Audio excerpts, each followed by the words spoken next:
Welcome to another edition of Usapang Pro. Ako po si Noel Zarate, kasama si AJ Ong. At kasama po natin yung dalawang nagpanalo or tumulong sa pagpanalo para sa Negros Occidental Pillars in their matchup against Taguig. Ito po si Dean Mark Castronuevo, pati na rin si Raymark Camomot. Gentlemen, talo na kaagad tayo dito. Since doubles, isipin nyo kanina naka-5 panalo kayo sunod-sunod. Anong naging usapan yun? Paano nyo na-achieve yung 5 panalo? Partner naman kami ni Raymark kasi sabi niya sa akin, huwag na natin isipin pag open, tira na lang tayo ng tira para mas madali yung plano kaysa maraming iniisip. Pero sa'yo, Raymark, yung nag-set kayo ng record, iba partner mo. Si Ryan Mark Hidalgo naging partner mo. Mas madali bang ka-partner si Randy MC? Hindi, parehas lang naman. Nagkakataon lang na napapabor lang sa amin yung bola. So may mga chances naman talaga na meron na masamang safety, 'di ba? Yung isang player o yung partner mo medyo hindi kagandahan yung binigay sa iyo. Paano niyo na-handle yung pressure na walang sisihan sa mesa? Kasi kami, parehas naman kami ng dunong eh. Kumbaga, pag nabitin yung isa, di safety na lang namin. Ganun Okay. na. Pero wala kayong usapan na parang pag ganito, pag medyo napasama yung tira ko, wag mo akong tingnan na masama. Wala, hindi. Sport game lang kami. Okay. Ganun din ba sa'yo, Dean Mark? Oo naman kasi nilalaro talaga namin sa money game yung doubles. Okay. So, yun, pagdating sa team chemistry, paano na-develop yan? Kasi minsan, alam niyo naman dito sa inyo, hindi naman lahat magkakilala. Una-una ko sa po, lahat, pag magbarkada kayo, wala na kayong ibang Yeah. usapan. Enjoy kayo sa mesa. So, gano'ng katagal na kayo magkasama? Ikaw, sa ibang lugar ka. Matagal ito. na. Sambales ka, siya, Mindoro. Oh. Magkakalabang kami lahat dito dati. Dito kami sa SBA nagkampi-kampi sa team. So dito lang kayo naging mag-partner sa doubles talaga? Dito lang. Magkakalabang kami halos. Kayo, ito, tanong ko lang, magkaiba personality yung dalawa. Ikaw, tahimik, Raymart. Ikaw, talagang party animal. ni Dean Mark. So, paano kayo nagkasundo, Raymart, na pagdating sa doubles? Kasi ang ganda talaga ng kombinasyon yung dalawa. Kasi nasa position na lang ng bola yun eh. Sa amin, papak na lang kami ng papak. Kung pag-planto, sige na, busin na natin yan. Ganun na lang. Hindi na kami nag-iisip ng marami.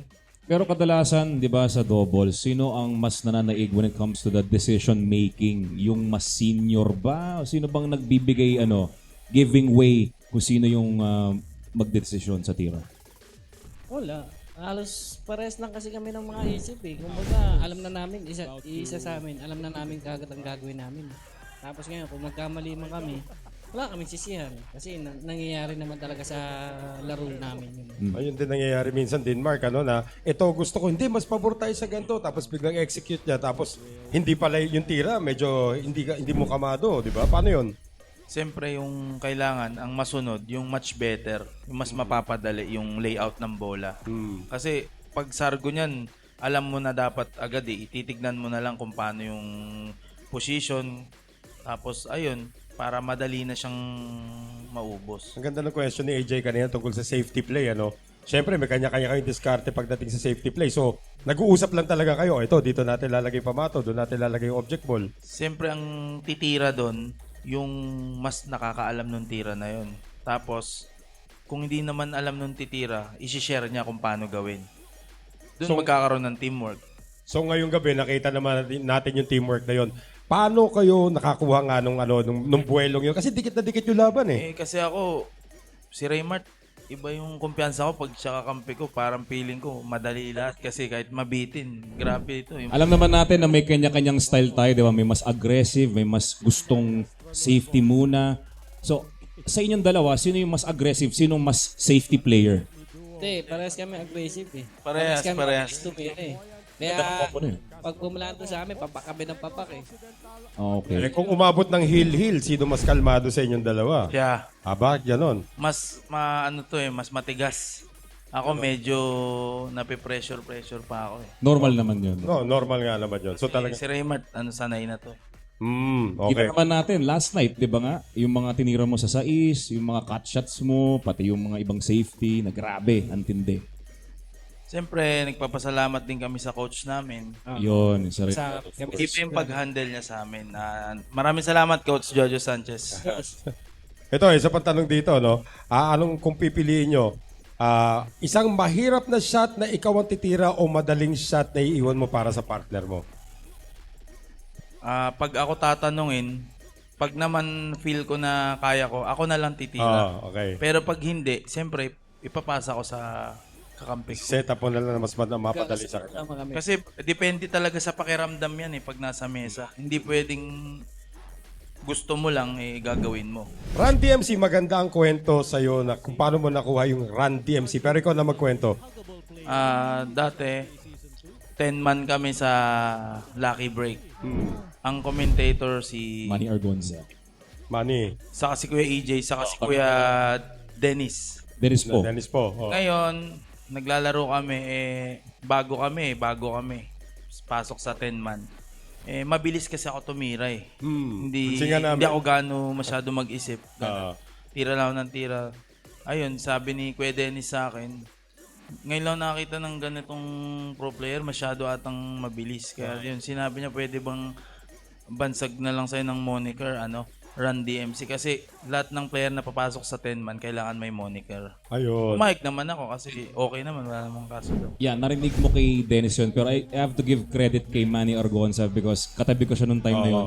Sinabi niya, okay, magandang moniker para kay Dimar Castronuevo. DMC. Run DMC kasi nag-run Sino bang iniidolo mong player at ba't mabilis kang tumira? Wala naman ano lang talaga.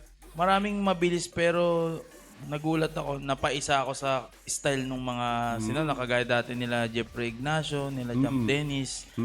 Siyempre may idol Jericho Banyares, siyempre Anton Raga. Mabibilis tumira yung mga yan. Pero sila, mabibilis mag-isip. Ako hindi mabilis mag-isip Mabilis lang talaga ako tumira. Naku, mahirap yung gano'n, di ba? Ikaw naman, Raymart, saan nang galing yung Lito Lapid? Kay Jericho Banyares. Jericho na naman. Naku, bakit kaya? Ano nakita ni Jericho sa'yo? Kamukha mo ba si Lito Lapid? Sabi daw, mahati daw ako ng bala. Gano'n. Kalmado na ba kayo sa Sharking dito? Alam naman natin. Ikaw, matagal ka na nandito, ha? Ako, aminin ko, hindi pa. Hanggang ngayon. Hindi mo maalis yun. Depende kasi yun sa kung paano nila i-sharking Basta ako, sharking nila ako, tahimik na ako ngayon. Raymart, ikaw.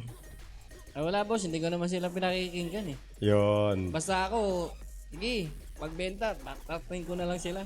Tengang kawali ka lang. Oo, Ayan, ganun. Kasi pag-iisipin mo lang, masasaywal ka lang Right. Kaya focus ka na lang sa mesa. Raymart, ano ba ang mensahe mo sa mga fans ng Negros Occidental Pillars? Maraming salamat kasi nasuportahan nyo ang team namin ng Pillars. Kahit hindi kami masyado kilala, napapatunayan namin sa inyo na lumalabang kami.